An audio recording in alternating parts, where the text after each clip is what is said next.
Welcome back to Investopedia India world of wealth creation with Shefali Garg. Guys, आपकी screen पर इन्फोसिस का एक चार्ट है जो ये दिखा रहा है कि अप्रैल 2022 से अप्रैल 2023 यानी एक साल में इन्फोसिस अपने 52 वीक लो पे अवेलेबल है। अप्रैल 2022 में जहां वो ट्रेड हो रहा था 1567 के लेवल पे, अभी वो अवेलेबल है 1252 के रेट पे। तो क्या ये एक अपॉर्चुनिटी है जब आपको ये स्टॉक आंख बंद करके ग्रैब कर लेना चाहिए, इसमें इन्वेस्ट कर लेना चाहिए, या फिर कुछ और है सच्चाई? तो नेक्स्ट ग्राफ आपकी स्क्रीन पर है जो आपको ब्रॉडर पिक्चर दिखा रहा है। यहां आप देखोगे कि मार्च में इसने अपना पीक बनाया था, मार्च 2022 में, जहां ये अवेलेबल था 1900 रेट पे, और वहां से ऑलमोस्ट 40% कंसोलिडेट होके ये अभी अवेलेबल है 1252 के रेट पे। Now my question is again same कि क्या आपको लगता है कि ये एक अपॉर्चुनिटी है जब आपको ये स्टॉक ग्रैब कर लेना चाहिए? आप कहोगे कि यस मैम, अगर अप्रैल 22 से डेटा देखिए उसके कंपैरेटिव तो मार्च 22 से डेटा देखने पे हमें और ज्यादा ये फीलिंग आ रही है, राइट? बट ऐसा नहीं है। हम इस वीडियो में एनालाइज करेंगे इन्फोसिस का past and present fundamentally and technically on all the parameters, and then we would focus the future, और फिर हम ड्रॉ करेंगे अपनी स्ट्रेटेजी स्टॉक के लिए जो होगी बेस्ट सूटेड। तो कुछ भी कंक्लूजन ड्रॉ करने के लिए पहले आई वुड रिक्वेस्ट कि वीडियो स्टार्टिंग से एंड तक पूरा देखिएगा, क्योंकि एंड में एक बहुत ही स्पेशल कंक्लूजन समरी, एक बहुत अच्छा कैलकुलेशन दिखाने वाली हूँ मैं आपको, जो आपको लिटरली बहुत ज़्यादा हेल्प करेगा। सो वीडियो ज़रूर पूरा देखिएगा। एंड उसके पहले ये जो एनालिसिस है हम वो स्टार्ट करें, उसके पहले मेरी आपसे दो रिक्वेस्ट है। एक, हम एक कॉन्टेस्ट लॉन्च कर रहे हैं जहां आपको मेरे चैनल में से जो आज तक, चैनल स्टार्ट होने से आज तक, जो आपका फेवरेट वीडियो है वो और जो फेवरेट शॉट है, उन दोनों का लिंक नीचे कमेंट में शेयर करना है, और उसका रीजन कि क्यों वो आपका फेवरेट है। नाउ ये करके आपको क्या मिलेगा? तो जो हमारे टॉप 3 विनर्स होंगे उनको हमारे चैनल पे फीचर होने का एंड मेरे साथ 1-to-1 कॉन्वर्सेशन करने का मौका मिलेगा। एंड सेकंड, हमारी कोई भी एक सर्विस कुछ टाइम के लिए आपको फ्री मिलेगी।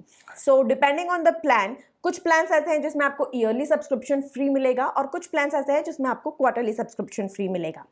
So depending on the plan which you choose, आपको सर्विस फ्री मिलेगी। यस, प्लान आप खुद चूज कर सकते हैं कि आपको कौन सा प्लान फ्री चाहिए।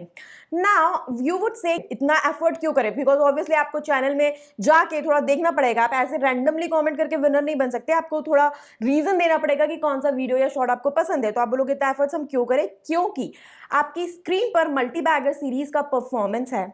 Yes, these are the kind of returns. And आपकी स्क्रीन पर जो लास्ट है उसके रिकमेंडेशन का परफॉर्मेंस है। सो ये जो इन डेप्थ रिसर्च है ना, ये करने में बहुत सारे एफर्ट्स लगते हैं। तो it's a team work. If we are doing in efforts, we need some motivation from your side. तो आई वुड रिक्वेस्ट कि इस कॉन्टेस्ट में प्लीज पार्टिसिपेट कीजिए। एंड सेकेंड टास्क, अभी तक मेरा चैनल सब्सक्राइब नहीं किया है तो प्लीज यार ये चैनल सब्सक्राइब और बटन प्रेस करके सब्सक्राइब कर दो। यार क्या कर रहे हो? फॉलोअर्स सब्सक्राइबर्स तो बढ़ाओ। ऐसे आप लोग इतनी मेल्स करते हो, कमेंट्स करते हो, बट सब्सक्राइब नहीं कर रहे हो, तो please do subscribe. Now let's start with the video. आपकी स्क्रीन पर देखिए, when we talk about Infosys, ये इन्फोसिस जब 1993 में इसका आईपीओ आया था, तो तब से लेके अब तक ऐसा नहीं है कि पहली बार ये 40% करेक्ट हुआ है। यस, जो इन्फोसिस की स्टोरी है ना, काफी रोलर कोस्टर राइड टाइप की रही है। तो 1993 में जब इसका आईपीओ आया, तब से लेके अभी तक ऑलमोस्ट ये इसका 6th मेजर फॉल है जहां पे ये 40% तक करेक्ट हुआ है। Yes, you heard me right, that is 6th major fall. जबकि हम बात करते हैं कि इन्फोसिस डी स्ट्रीट पे one of the biggest wealth creator stock है, राइट?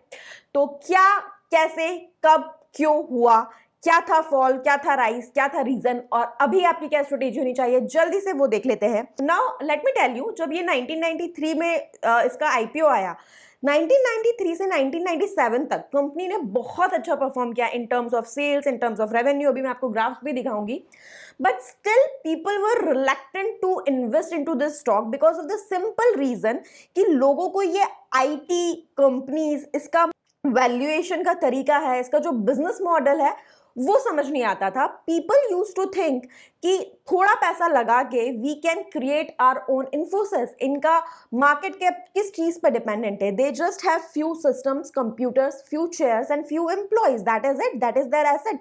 क्योंकि उस टाइम पे जो अदर दूसरी कंपनीज थी जो इस तरह के मार्केट कैप पे अवेलेबल थी, those were the companies who had a lot many physical assets या ब्रिक एंड मोटार एसेट्स। उनके पास जगह होती थी, मैन्युफैक्चरिंग प्लांट्स होते थे, मशीनरी होती थी।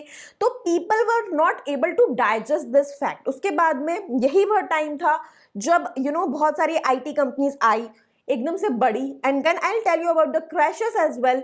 तो सत्यम वाला केस भी हुआ।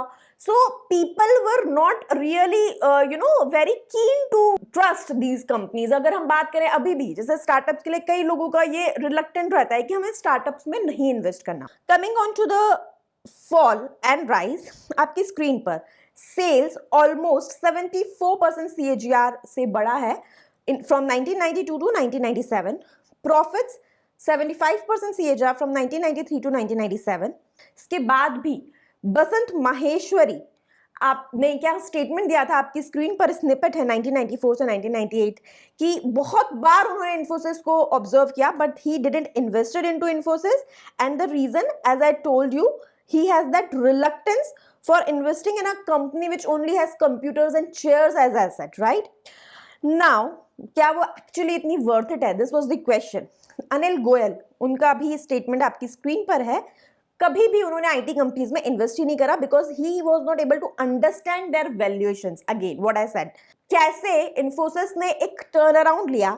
नाउ 1997 से 1999 में 19x वैल्यूएशन बढ़ गया। आप इन्फोसिस का अपनी स्क्रीन पर देखिए आप चार्ट, 1997 से 2000 में 127x ग्रोथ दिखाई है, 402% CAGR, right? So this was huge, actually huge, right? Now इसके बाद आप इन्फोसिस का स्टॉक प्राइस देखो, 1997 में from 1176 to Jan 2000, wherein it was at its highest 16,932, and then in Jan 2000 it started falling, and right in September 2001 it was at 2,210. Steep fall it was, right? आपकी screen पर है जो हमारे बहुत नामी ग्रामी इन्वेस्टर्स हैं, मिस्टर रमेश दमानी, मिस्टर रामदेव अग्रवाल, उनके स्टेटमेंट्स फॉर इन्फोसिस कि उन्होंने नई टेक्नोलॉजी पर ट्रस्ट करके इन्वेस्ट किया, बट देन जब ये फ्री फॉल होने लगा तो at what levels they exerted and how there confidence was crashed. तो ये जो पूरी स्टोरी है ये क्या दिखा रहा है? Basically stock market is something which requires a lot of analysis and a lot of judgement every single day.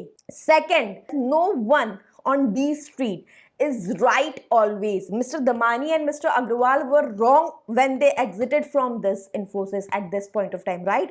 क्योंकि अगर वो इन्वेस्टेड रहते तो अभी उनका जो वेल्थ है वो बहुत ज़्यादा बढ़ जाता। तो गलती सबसे होती है स्टॉक मार्केट में, पर important is mister Ramdev Agarwal and mister Ramesh Damani ने उसके बावजूद बहुत ज्यादा वेल्थ क्रिएट करा, क्योंकि ठीक है इन्फोसिस में at this point in time उन्होंने कुछ गलती की, उन्होंने एग्जिट करा, but they made other smart decisions.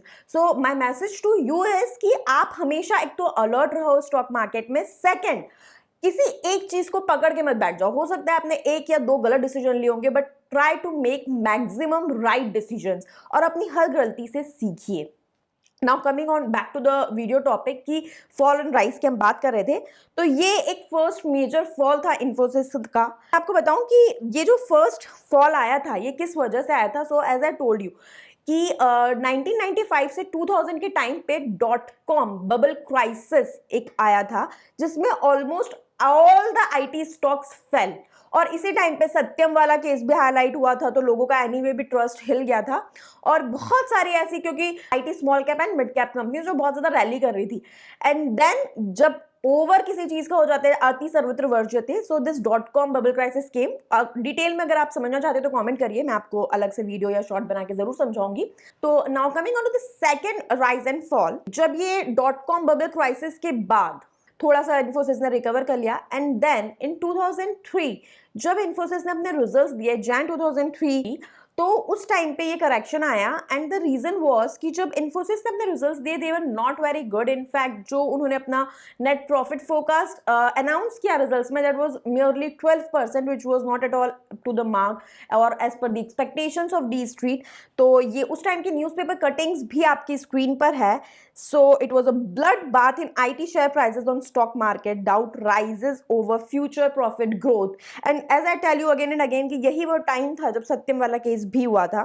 So here the whole article is there wherein they have elaborated and explained कि कैसे net profit जो है वो 12% 2003 से 2004 एनालाइज किया था Infosys ने, and this all impacted in this fall. और जो ये fall आया था उसमें ऑलमोस्ट 40% तक स्टॉक जो है वो करेक्ट हुआ एंड 13x के पीई पे उस टाइम पे वो आ गया था।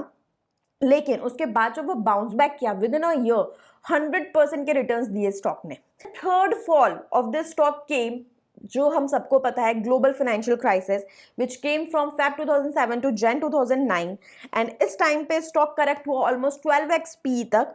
54% अपने पीक से ये नीचे आ गया था उस टाइम पे। एंड वो तो हमें सबको पता है कि सब प्राइम क्राइसिस हुआ था and because of that all the banks including Goldman सैक्स and all fail in US और फिर वो उसका इम्पैक्ट पूरा ग्लोबल आया था। So that was global financial crisis. इसको भी डिटेल में समझना चाहते हैं तो कमेंट कीजिए, वीडियो या शॉर्ट लेके आऊंगी। देन इंटरेस्टिंगली ये जो फॉल आया था इसके बाद भी विद इन अ ईयर जो स्टॉक ने रिटर्न्स दिए that was 100%। Now fourth fall and rise जो इसका है, फोर्थ फॉल इसका कब आया था? दिसंबर 2010 से सितंबर 11 तक। इस टाइम पे 36% स्टॉक करेक्ट हुआ, जो पीस ने टच किया ऑलमोस्ट 17x का किया। और ये जो रिसेशन आया था ये मेजरली आईटी स्पेस में आया था। It was a slow down in IT space and बहुत ज़्यादा लीडरशिप चेंजेस हुए थे। So this was the result for this correction. लेकिन इस टाइम पे after a year the rate of the stock was same, there was no growth, no 100% returns were there. Then came the fifth fall and rise, which was September 19 to March 20. पहले सितंबर 19 के time पे क्या हुआ था, whistle blower 2 बार हो गया था इन्फोसिस में एंड देयरफॉर जब स्टॉक रैली करने लगता था विसल ब्लोअर हो जाता था। विसल ब्लोअर पॉलिसी क्या, आप सबको पता होगा, नहीं पता आप कमेंट करके पूछिए। फिर मार्च 20 तक कोविड का जो है वो आया, कोविड की फर्स्ट वेव आई थी and then market crashed badly. तो इस टाइम पे the stock touched almost 13x P and then after it recovered it gave the returns of almost 116% and that was the time Covid के बाद जब जो first wave के बाद जो मार्केट गिरा तो उस टाइम के बाद तो सभी स्टॉक्स ने बहुत अच्छे रिटर्न्स हमें दिए। Now the sixth fall and rise started from this January 2022. From then till now stock has corrected 38%. Now इसका रीजन मोर ओवर हम सबको पता है कि एक तो कंसोलिडेशन है स्टॉक में and second US recession. These are the major reasons of this correction. Now अभी जो पी इसने टच करा है 17x का करा है। So now my question again to you is, do you think this is the time to grab this stock blindly? I would say no. From here, as per the past data, I feel कि 13x का जो P है ना वो touch करने के बाद ये शॉर्ट 116% के रिटर्न देता है।